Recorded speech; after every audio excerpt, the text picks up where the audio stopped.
Alors, j'entends d'ici les parents qui vont me dire: «Oui, mais alors comment expliquez-vous que sur ces jeux vidéo, il peut être hyper concentré et calme pendant 2 heures et incapable de faire, ses devoirs pendant 10 minutes?» Parce que, mesdames et messieurs, l'attention de l'enfant, de l'élève TDAH fonctionne davantage avec l'intérêt, la nouveauté, l'émotion, l'urgence et la stimulation.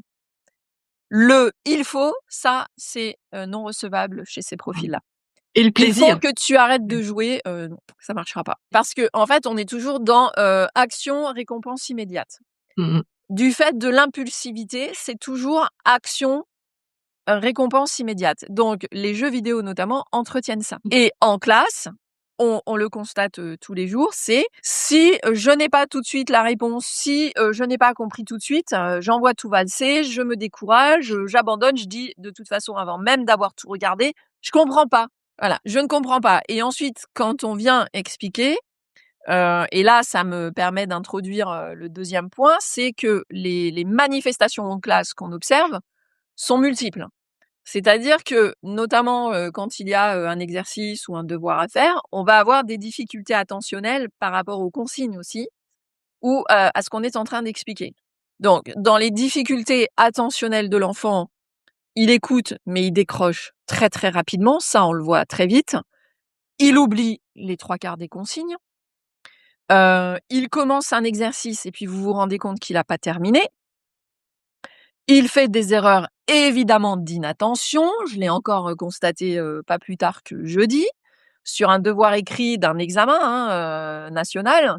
Voilà, j'ai bien, redemandé à tous les élèves de relire leur copie, d'être sûrs qu'ils ont bien répondu à toutes les consignes et on avait notamment un exercice, trouver dans un texte, en anglais la phrase qui correspond à la question posée, plus indiquer la ligne de la phrase qu'on a trouvée dans le texte et dire si la question c'est vrai ou faux.